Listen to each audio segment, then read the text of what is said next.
Neptune's Revenge. Through the glass partition, Lord Abzu kept a watchful eye on the young man attached to the game console, seemingly asleep, except for the occasional arm, leg, or facial twitch. Abzu wolfed down the last of his meal, licked his lips and then his fingers. He rubbed his stomach, heaved himself out of his chair at the navigation deck, and went into the simulation room. He sat in the game chair next to Jevon and observed his screen so he could view what Jevon was seeing in the game. If the Terran could beat the game, it would mean a bonus of 10,000 Tetzels from his client, which would pay for much-needed repairs to his ship. The experiment itself was not all that interesting. The creature in Jevon's care kept growing. It ate more rice. Jevon begged the powers that be to understand what this meant for the realm's food supplies. They didn't listen. Abzu yawned and sat back in the chair. Sometimes he wondered about the Terrans and how they had ever managed to become such a dominant force globally. He let out a loud belch that reverberated around the game room. His satisfying meal, numerous swigs of rum, and the monotony of watching the experiment on the screen all conspired to send him into a slumber. Jevon watched in despair as the once cute creature he was assigned to care for ate its daily quota of rice, double what it had consumed the day before. Once the portion had fit in the palm of his hand. Now it was bigger than him. The creature finished its meal, looked at Jevon, wiped its paws across its lips, yawned and stretched, then curled up contentedly. Jevon could not sleep. He glared at the snoozing creature. Everyone but him was still enamoured with it. How could they not notice what a monster it had become? It was too big, too demanding, and too selfish. Its downy fur had become matted and mangy, and it badly needed grooming. Its once adorable face had become conniving and mean, concerned only with getting an ever bigger portion each day. Its sweet nature had given way to bad manners and an attitude. How he resented the creature.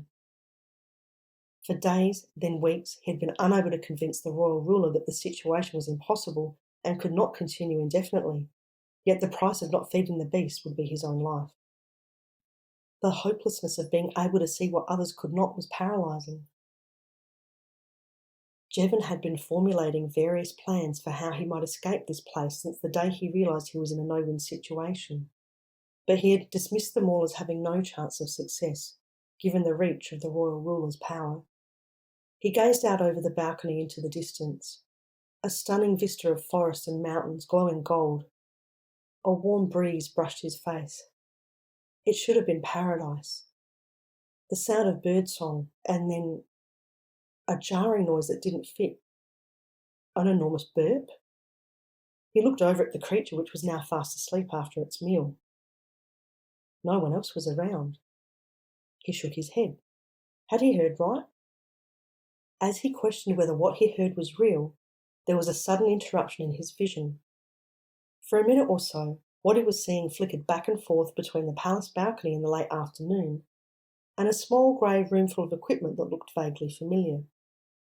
It was enough to break the spell. Jevon wrenched the headset off and gasped. The shock of re-entry into reality hit him, and he staggered as he got up. He struggled to contain his nausea, taking several deep breaths, then wiping the sweat from his face. He caught his breath as he spotted Lord Abzu, sound asleep and snoring with his mouth open, in the game chair next to him. Through the glass partition, he spied a half-empty bottle of rum on the table in the navigation room, along with a plate of food scraps. At first, he couldn't make sense of where he was and what had happened, but it quickly came rushing back from the recesses of his memory. Abzu capturing the depth charger. The experiment. Quill. Ambra. Where were they? Had they abandoned him? Jevon rubbed his palms on his forehead as if it would help him search his mind, frantically trying to recall the series of events leading up to being plugged into Abzu's machine. Venice. They had been heading to Venice. His sister and Quill had gone, apparently ordered off Abzu's vessel. He was trapped. There was no way off Neptune's revenge, certainly not for a Terran. Unless... He glanced down at his discarded sensors and headset.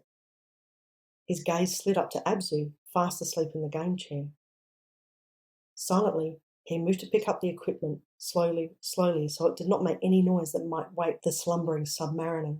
Jevon attached the sensors to whatever bare flesh he could find on Abzu's armour-clad body and gingerly placed the headset on his face. Having affixed the gaming devices to his captor, he stepped back and looked up at the screen above Abzu's head. The screen flickered to life with a familiar scene. A royal court of another civilization in another time. A sweet little creature sat, panting, next to a golden throne in an open-air pavilion. The game had begun anew. Jevon grinned. He did not know how long the game might run, and Neptune's revenge was nowhere near as fast as the depth charger. But he calculated that Abzu would not beat the game before the vessel would arrive in Venice. He slid over to the navigation deck and tried to make sense of the plethora of lights and switches.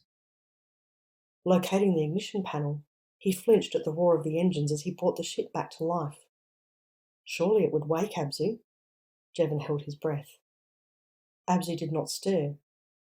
The hum of the ship, a familiar background noise to him, coupled with the effects of rum, were not enough of a differentiation in sound to disrupt him from the game.